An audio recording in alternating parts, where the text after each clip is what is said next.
Round 3 final. Welcome back to Inside Boxing's Throwdown. My name is Steve Johnson, Aurelio Martinez. This is our third and final episode for the day, Aurelio. That's right. One of our all-time favorites, like I said many times before, the often imitated but never duplicated Inside Boxing's Throwdown. Come on, man. Come on, man. Go ahead and get started, because I know we're going to get at it here today big time. Man. And I don't have one, so oh, you don't? Oh, well, let me get started on that. Well, you're going to jump right in on this. Once I say it, you're going to say, oh, okay. All right. This past week, AIBA dropped what a lot of people think is a bombshell.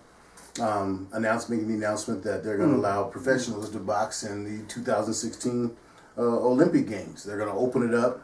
There's still a couple of qualifiers left internationally, and they're going to allow these other entities to come in. But what people aren't paying attention to is that the hook to that still is that you have to have an affiliation with the APB, the AIBA Pro Boxing, they're talking about WSB. their pros. Yeah, their pros. That's right. But what they're doing is they're allowing you as a pro. Okay, you're still allowed right now to get into their. But sure, go into their WSB or APB. It's like you get a free pass. Exactly. You get a free pass. So this has caused a major uproar around the world because, first of all, we've had all these athletes that have gone through, for the last 4 years, gone through all these qualifiers that have been stipulated by AIBA to participate in the games. And we've got a couple of numbskulls, specifically Andre Ward. Manny Pacquiao was up there for a minute and mentioned that he would like to go. Yeah. But talking about that, they would love to. But Amir Khan, I would love to compete in the Olympics. Amir Khan competed in the Olympics years ago. He's a bronze medalist, silver medalist, I can't remember which one. Andre Ward was the last gold medalist that the United States had. Why he would throw his name back into that hat, his hat back into that ring is unbelievable to me. But let's get to the crux of this whole thing. This whole thing with AIBA and what they've done, no secret.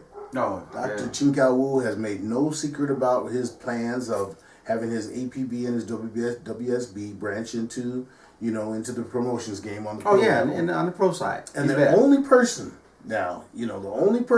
who had any type of conversation as a backlash to what Dr. Wu was doing was the now deceased Don Jose Suleiman. Yeah. Okay. Him and the WBC, they were very vocal that we cannot let this happen. Yep. We still have to have our amateurs be amateurs.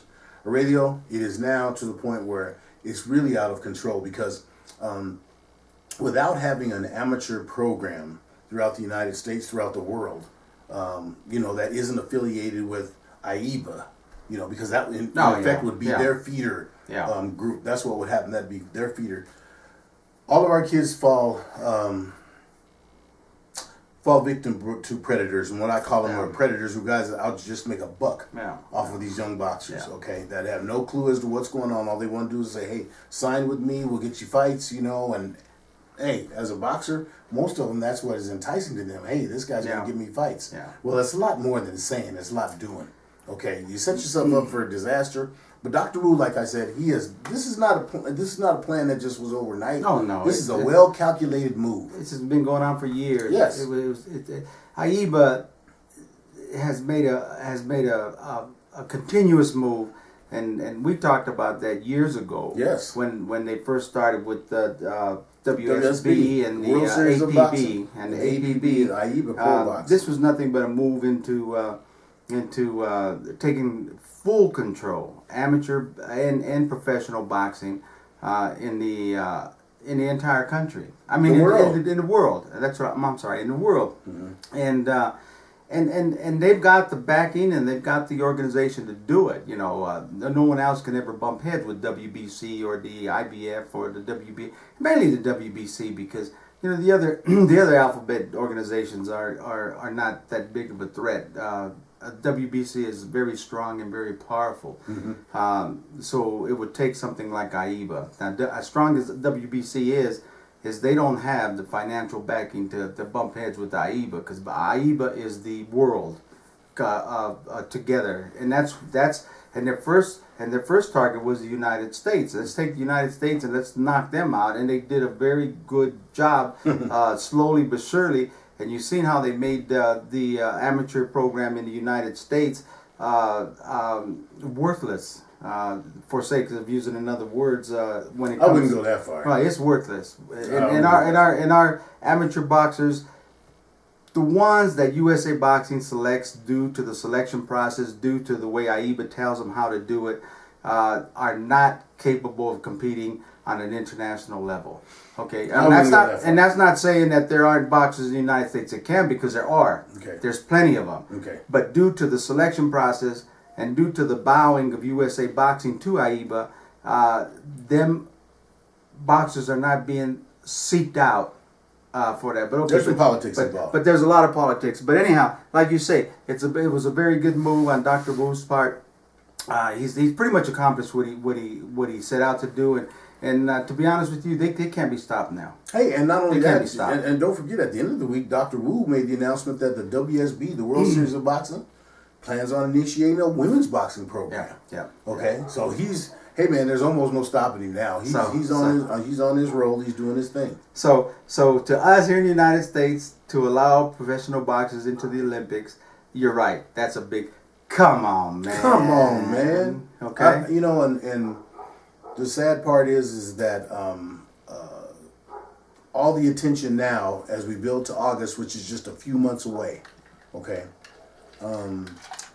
this Olympics here in Rio de Janeiro, radio, there has been little conversation from United States. I'm not going to say, well, I will say, the USOC, the United States Olympic Committee, and Scott Blackman, and the United States as a whole, they're pretty much trying to poo-poo this thing about the Zika virus.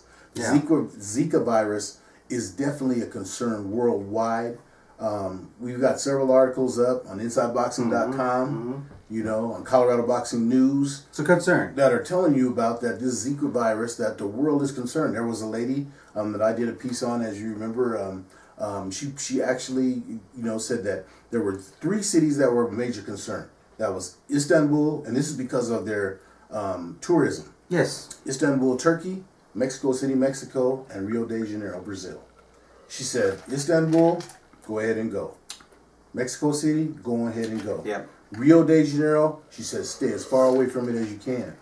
And then Laredo, that's because, first of all, they got issues with sanitation, and then they worried about, they're definitely concerned about. And they got the Olympics there, and how many people are going as spectators? Well, that's the thing. They're estimating 200,000 Americans are going to go. Exactly. So, and the thing about the Zika virus is it's transferred by this mosquito.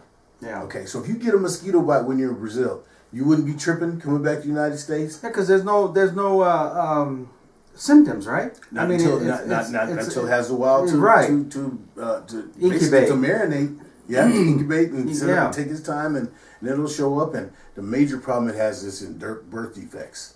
And for any woman that's pregnant, I mean, imagine if a woman goes over there and she doesn't know she's pregnant, and she comes up, finds out she is.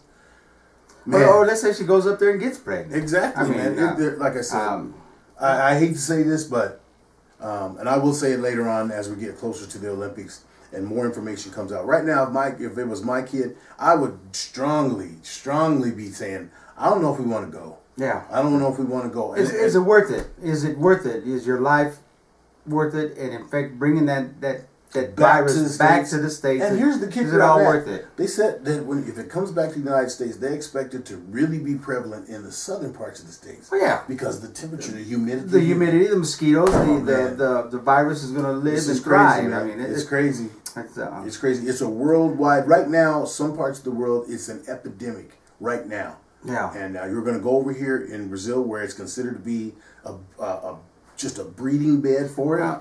That's the mentality some of the Americans have. It can't happen to me. Oh man, I tell you what, it can't happen. It can happen to you. So, but anyway, that's another come on, man. Just the Rio de Janeiro and why risk it? Why risk going to Rio de Janeiro